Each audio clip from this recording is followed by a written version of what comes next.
Fake news, verdade, mano. Tu sofre com essa parada, né? Com fake news, mano. Muito. Ô, me dá meu pod aí, por favor. Cara, fake news faz parte da máquina de assassinar a reputação, né? Sempre foi uma coisa... Eu tenho casos aqui, eu não Falando sei... meia hora dessa porra e o Monarca ainda tá enchendo teu saco com Não essa tem problema, cara. Vambora. Posso falar ou tá... Claro, Eu não, quero não, que você você tem- fale. O Igor tá querendo Eu salvar passei o por casamento. algumas fake news, cara, que até hoje, por exemplo, o pessoal acha que eu falei coisa que eu nunca falei. Uma delas é que eu teria chamado uma doadora de leite de vaca. Isso é mentira? Nunca aconteceu na vida. O caso foi o seguinte, cara.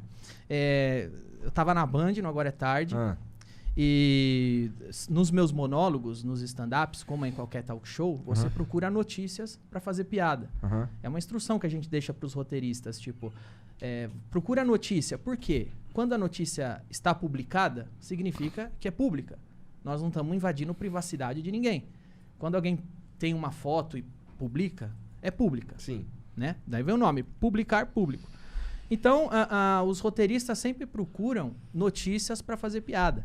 E eu sempre instruí a fazer assim, vai lá no Mundo Bizarro. Mundo Bizarro é um site de exageros, de presepadas, que o homem mais gordo do mundo desceu rolando a ribanceira na Escócia, o indiano com o maior bigode do mundo quer entrar no Guinness. É o Mundo Bizarro, o nome já diz. E aí tinha uma notícia no Mundo Bizarro que dizia o seguinte, que brasileira quer entrar no Guinness como maior produtora doadora de leite do mundo. Essa notícia, ela não tinha o viés dramático nem o viés filantropo. E era uma notícia que já estava virando meme. As pessoas estavam comentando essa notícia. E um dos roteiristas achou que essa notícia, como estava sendo comentada e estava no Mundo Bizarro, tinha os elementos cômicos, tinha o exagero, tratava-se de entrar no Guinness, ele achou que seria uma boa fazer uma piada com isso. Uma piada com uma pessoa que já tá virando meme, com uma notícia esdrúxula, que era o viés, mais uma vez. Nunca foi um viés filantropo, nem de dramático. Sempre foi brasileira, quer entrar no Guinness. É uma notícia sobre o Guinness. E ele fez a piada. E a piada que eu contei no programa foi, ela quer entrar no Guinness como a maior produtora de leite do mundo, mas o Kid Bengala já entrou também nessa categoria. Não tem nada a ver com ela. Não teve nada a ver. É, de fato, uma piada. Tem a estrutura de piada, tem o setup, tem o punch. A piada tem uma estrutura própria, como qualquer obra literária. Você consegue dissecar. E ela, no papel da piada, ela era o setup da piada, não era o punch. O setup é o fato. O punch é a distorção cômica. Ela fazia parte do setup, do fato. Brasileira quer entrar no Guinness como maior doadora de leite do mundo. Aí vem a distorção cômica. Kid Bengala, a gente subverte o leite e faz a piada. Foi essa piada que foi contada. Eu contei ela no programa. Aí a gente mostrou a foto dela, porque a foto dela estava publicada, era pública. E foi essa piada que eu fiz. O Mansfield ainda pegou um pouco mais pesado que eu, que o Mansfield ainda falou... Mas Olha tu só, nem falou que ela tinha nada a ver com vaca, então? Nada. O Mansfield ainda fez uma piada mais pesada que ele falou... Essa daí não faz espanhola, faz a Europa inteira, porque ela tinha uns peitos grandão. Foram essas piadas que foram feitas. Passou batido, foi uma piada como qualquer outra que a gente já Ela fez. tinha realmente os peitos grandes? Tinha a foto dela, que ela Isso segurava é meio poético, os peitos, inclusive. assim, Então, por todos os fatos que eu Por que disse... que é poético? Porque ela tá querendo o Guinness de melhor, mais leite que dá, né? Por isso que é poético. Pô, mas deve ser por isso que o peito dela é grandão, pô. Então, entendeu? E essa é a piada. Por que é poético, tá? É poético porque, porra, se tem uma piada pronta, é essa merda, caralho. Tá bom. Essa foi a piada feita. Nada mais do que isso. Não teve nada de vaca. Ninguém falou vaca. Quem que disseminou essa Terminou a piada, a gente tocou a vida como... Pra gente foi uma das muitas outras piadas que a gente fazia com notícias do site Mundo Bizarro. E tocamos a vida. Depois de semanas, ela aparece na imprensa chorando. E na Carta Capital, foi a primeira revista que deu a manchete, Danilo Gentili chama a doadora de leite de vaca. E aí ela aparece chorando. Tinha que ser na Carta Capital. Foi lá que começou. Ela aparece chorando, dizendo que agora, por minha culpa, eu a chamei de vaca. E as pessoas estavam chamando ela de vaca, o leite dela secou. E na real, ela só era uma filantropa que ajudava crianças. Aí a notícia mudou o viés. Não era mais quer entrar no Guinness. E sim, é uma filantropa nordestina, pobre, vítima, que sofreu uma exposição, humilhação. E ela estava chorando, dizendo que eu a chamei de vaca.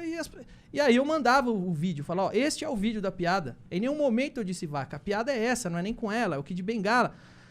Cara, isso foi pra Folha de São Paulo, isso foi pra Isto É, e todos os lugares noticiou que eu chamei uma doadora de leite de vaca. Isso nunca aconteceu.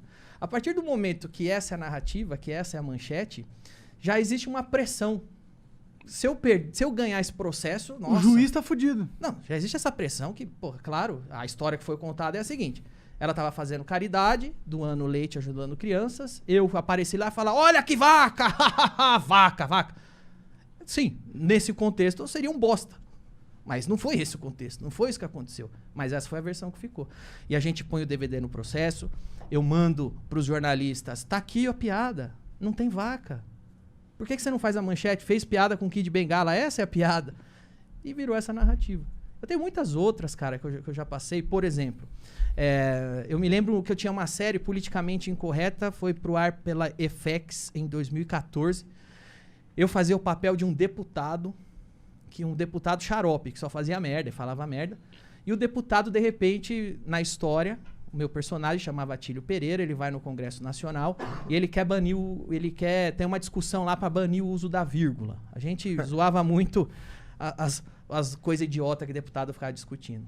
E aí eu levava um cartaz e o cartaz estava escrito assim: não sou negro, graças a Deus. E eu falava, vejam como a vírgula faz diferença. Se a vírgula estiver aqui, não, vírgula, sou negro, graças a Deus. Essa é uma boa frase. O cara tem orgulho de ser negro. Mas se eu tiro a vírgula, olha como fica uma coisa racista. Não sou negro, graças a Deus. Essa era a cena cômica.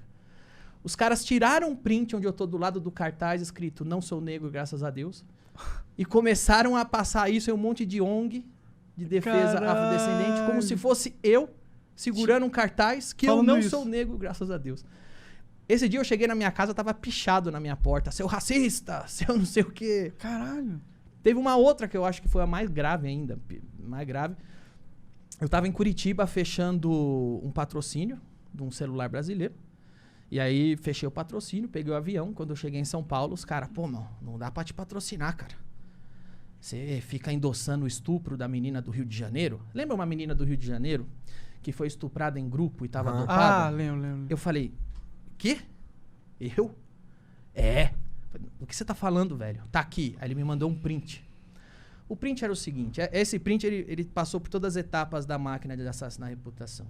A menina foi estuprada grupalmente no Rio de Janeiro e eles começaram a assinar a Menezes, Brasil 247, esses blogs que faziam parte de uma esgotosfera, que caiu até, muitos desses caíram na Lava Jato. Eles recebiam, de fato, dinheiro público para assassinar a reputação de inimigo que eles consideravam inimigo do governo.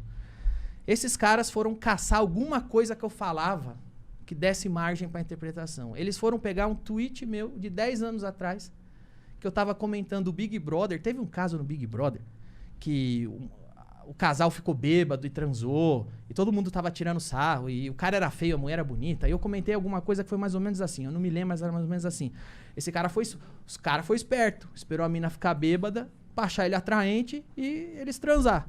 Essa era a tweetada. Eles apagaram a data da tweetada e começaram a divulgar com fakes, igualzinho o gabinete, que a imprensa é tão puta com o gabinete do ódio do Bolsonaro. Quando o gabinete do ódio era do outro lado, a imprensa não se incomodava. Nenhum pipe. Pelo contrário, ainda absorvia o que eles criavam. É. Aí eles pegaram esse meu print, apagaram a data e começaram a compartilhar como se aquela fosse uma opinião minha a respeito do estupro do Rio de Janeiro que estava acontecendo naquele dia. E eu dizia, foi esperto, esperou a menina ficar bêbada pra transar com ela. Como se eu estivesse falando da menina dopada que foi estupra grupalmente. Sendo que era uma tweetada de 10 anos atrás a respeito de uma galhofa do Big Brother. Caralho. E aí, cinicamente, eles começam a compartilhar.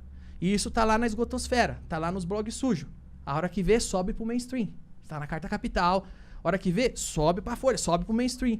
E a mentira vira verdade. A ponto de eu chegar em casa, ligar no Sport TV. O Sport TV não tem nada a ver com esses assuntos. E o Trajano tá falando. Inclusive, o Danilo veio aqui um tempo atrás e faz apologia ao estupro. Olha a máquina. Onde começou e onde parou. Isso a gente sofreu muito. Tem muita gente que simplesmente não vai ver realmente qual é da informação. Jamais. Os caras trabalham com manchete. Ninguém lê a notícia. Se você promover uma manchete, pronto, eu chamei a doadora de leite de vaca e acabou. E eles já saem apedrejando. E aí o sistema jurídico acompanha isso, o que é bizarro.